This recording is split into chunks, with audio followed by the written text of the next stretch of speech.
देखो, आज आपको एक चार्ट भेजा था, है ना? क्लास से थोड़ी देर पहले ही तैयार कर पाया था ना, इसलिए थोड़ा देरी हो गई। तो वो है सर्केडियन साइकिल। सबसे अच्छा तरीका है, और स्वर योग के लिए, स्वर योगियों के लिए तो कंपलसरी है, कंपलसरी कि वो अपने आप को सूर्य की साइकिल से जोड़े। हर स्वर, मेरे को कई लोग पूछते हैं कि सर मैं तो अब 9 बजे उठता, तो तुम्हारे लिए कोर्स में नहीं है। तुम्हारे लिए स्वर विज्ञान वगैरह कोर्स में नहीं है। एटलीस्ट आप सूर्योदय से आधा घंटा पहले उठे। तो पहले मैं ज्यादातर मॉर्निंग क्लास ही करता था, ताकि मतलब जो जो अर्ली राइजर है ना, उनके लिए सूर्य योग है। सूर्योदय से पहले उठना जरूरी पड़ता है। अब कल से अपन तिथि वगैरह पे आ जाएंगे। तो सूर्योदय से पहले उठते हैं, मतलब उठे और अपनी जो साइकिल है ना, वो सूर्य के अनुसार चलाना, उसको कहते हैं सिरकेडियन साइकिल। तो हर ऑर्गन का क्या होता है, हर ऑर्गन का 2-2 घंटे का टाइम होता है। अगर आपने चार्ट बना लिया तो बेल उनको सामने रख लीजिए। हर ऑर्गन का 2-2 घंटे का टाइम होता है। जैसे एक एग्जाम्पल के तौर पर, मॉर्निंग में 5 से 7, मॉर्निंग में 5 से 7, 5 AM to 7 AM, ये लार्ज इंटेस्टाइन का टाइम है, ये वात का टाइम है। अगर आप इस समय उठ गए तो आपका जो पेट है वो ऑटोमेटिकली नेचुरल तरीके से साफ हो जाएगा। अब आप 7 बजे बाद उठे, तो अब दूसरा ऑर्गन का टाइम आ गया, उसका चला गया। अब आप चूर्ण खा रहे हैं, पानी पी रहे हैं, चाय पी रहे हैं, हाथ घुमा रहे हैं, हो जाएगा, लेकिन वो जो नेचुरल सफाई होनी थी वो अभी नहीं होगा, है ना? तो ये हर ऑर्गन का आपको मैंने एक चार्ट है, तो उसको मैं थोड़ा सा आपको बता देता हूँ।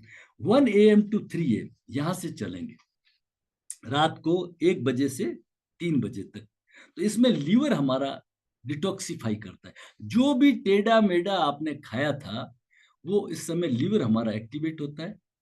और लीवर क्या करेगा, वो पूरे शरीर की सफाई करेगा। ठीक है ना? अब इस पीरियड में अगर आप नहीं सोए, अगर इस पीरियड में नहीं सोए, तो आप स्वस्थ नहीं रह सकते। फिर आता है 3 AM to 5 AM, मॉर्निंग के। 3 AM to 5 AM में फेफड़ों का, लंग्स का है। तो जितने भी अस्थमा अटैक वगैरह इस पीरियड में आते हैं, अगर आप स्वस्थ है, और थ्री, हर कोई नहीं, मैं तो बता रहा हूँ, है ना? 3 से 5 जो समय है, वो सबसे बेस्ट टाइम है फॉर प्राणायाम। कोई प्राणायाम की सिद्धियां जान करना चाहता है तो 3 to 5 PM। ब्रह्म मुहूर्त वगैरह सब छोड़ दीजिए। ब्रह्म मुहूर्त को कोई कैसे डिफाइन करता है, कोई कैसे डिफाइन करता है। एक्चुअली सूर्योदय से 1.5 घंटा पहले, क्योंकि सूर्योदय का समय सर्दियों में और गर्मियों में चेंज होता है, करीब 1.5-2 घंटे का अंतर आ जाता है। गर्मियों में करीब करीब 5:30 बजे सूर्योदय होता है, और सर्दियों में करीब करीब 7:30 बजे होता है। तो ब्रह्म मुहूर्त का मतलब है सूर्योदय से 1.5-2 घंटे पहले, लेकिन ये उससे भी पहले आ जाता है। जो योगी है उनकी बात करना चाहता हूँ, जो चाहते हैं प्राणायाम का पूरा फायदा मिले, तो वो फायदा का समय है आपका 3 to 5 AM। इसमें 3 to 5 AM में आपके फेफड़ों का टाइम है। जितना अगर बाहर खुली हवा में जाके आपने प्राणायाम किया, तो वो नॉर्मल से कई गुना आपको ज्यादा फायदा मिलेगा। ये है सर्केडियन साइकिल का मतलब, ये है सर्केडियन का। ठीक है। फिर 7 to 9, 7 to 5 to 7 आपका स्टोमक क्लीन हो गया, लार्ज इंटेस्टाइन का टाइम है। इस समय आप टॉयलेट वगैरह गए तो आपका क्लीन हो गया। जो आता है फिर आपका 7 to 9, सवेरे 7 बजे से 9 बजे ये खाना खाना चाहिए। इसके अंदर हमारे यहाँ क्या कहते हैं, कि इसको हम नाश्ता कहते हैं। कई लोग समझाते हैं कि जो नाश्ता होता है ना, प्रिंस जैसा होना चाहिए, राजकुमार जैसा, खूब डट करके खाए, मक्खन मलाई वगैरह, क्योंकि ग्रोविंग होता है ना जैसे, इसलिए कहते हैं जो नाश्ता होता है वो राजकुमार जैसा होता है, खाना होता है वो राजा जैसा होता है, और जो डिनर होता है वो भिखारी जैसा होता है। हम उल्टा करते हैं, हम डिनर को पूरा टकाटक लेते हैं, नहीं। जो नाश्ते का, मैं जब केवल्य धाम में था, तो वहां पे एक राष्ट्रपति महोदय के जो आए थे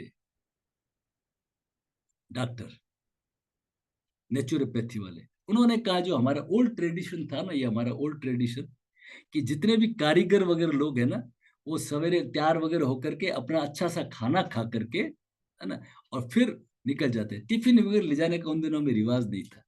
फिर आकर के दिन भर काम करके शाम, खेतों में भी ही था, फिर वो शाम को आते थे। तो ये जो टाइम होता है ना, 7 से 9, अब हर एक को चेंज नहीं करने की जरूरत है, लेकिन एक्चुअल जो है, जिसमें डाइजेशन 100% आपका स्ट्रांग रहता है ना, जो भी चीजें अगर आपको खानी है, जो हार्ड टू डाइजेस्ट लगती है, आप 7 से 9 के बीच में खा लीजिए। इस समय आपका डाइजेशन जो है ना वो बहुत अच्छा होता है। फिर 9 to 11, ये 9 to 11 है आपका स्प्लीन का टाइम। स्प्लीन क्या करती है? रक्त शुद्धि करती है और आपकी इम्यूनिटी को बढ़ाती है। स्प्लीन का मतलब क्या है? रक्त में जो मौजूद कीटाणु होते हैं ना उसको छान करके आपके जो संक्रमण होता है, इन्फेक्शन वगैरह होते हैं, उनको क्लीन कर देती है। उसका टाइम है 9 to 11। ठीक है। 11 to 1 है हार्ट का। इस समय हमारा हार्ट स्ट्रांग रहता है, ये हमारा ऑफिस का टाइम। जो भी आपको स्ट्रांग डिसीजन लेना है ना तो 11 to 1 AM ले। उस समय आपका हार्ट बड़ा मजबूत होता है ना, तो उस समय आप डिसीजन ले। और 1 to 3 PM ये आ जाता है फिर आपका दोपहर का 1 से 3, ये समय आ जाता है आपका स्मॉल इंटेस्टाइन का। स्मॉल इंटेस्टाइन का मतलब क्या है? अब जो भी वहां से खाना आया लीवर से, उसको एसिमिलेशन करना और एब्जॉर्प्शन करना। उसके अंदर एंजाइम्स वगैरह मिलते हैं, उसके अंदर इंसुलिन वगैरह मिलते हैं, और फिर जो न्यूट्रिएंट्स है, जो समान वायु का क्षेत्र है, उन न्यूट्रिएंट्स को करके और उदान को दे देना है ना। उदान हेड है, सीईओ है हमारा, तो सीईओ को दे देना, ये मीनिंग होता है। 3 to 5, आप थोड़ा सा 1-2 दिन कभी ऑब्जर्व करें। 3 to 5 ये मेरा टाइम है ब्लेडर का और किडनी का। इस समय मैं खूब अच्छे से पानी पीता हूँ, खूब अच्छे से पानी पीता। चंद्र मेरा जगा हुआ होता है ना, अपने आप चंद्र भी आपको फेवर करेगा। इस समय जितना अच्छे से पानी वानी दिन में जो बकाया है उसका मैं पूरा कर लेता हूँ, तो मेरे ब्लेडर और फिर आपका किडनी, ये दोनों, किडनी का टाइम है 5 to 7, ये दोनों फिल्टर आउट हो जाते हैं। और फिर ये सब फिल्टर आउट हो जाए तो फिर 7 से 9, 7 बजे फिर मैं खाना खा लूँ।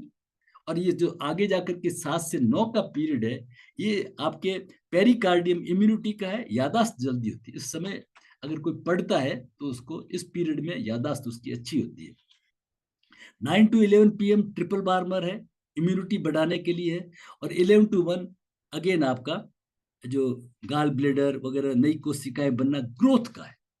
इस समय हमारा ग्रोथ हार्मोन बहुत एक्टिव होता है। अगर आपने 11 बजे बाद में अगर आप सोते नहीं हो ना, खास करके, हालांकि कुछ रिसर्च तो ये कहती है कि 9 बजे से जीएच शुरू हो जाता है, ग्रोथ हार्मोन, लेकिन ये मान लेते हैं अपन 11 to 1 AM। तो 11 to 1 AM के अंदर आप जागते हो तो आपके शरीर में जो ग्रोथ हार्मोन हार्मोन बनता है, जो आपके पिट्यूटरी से आता है, वो नहीं बनता है।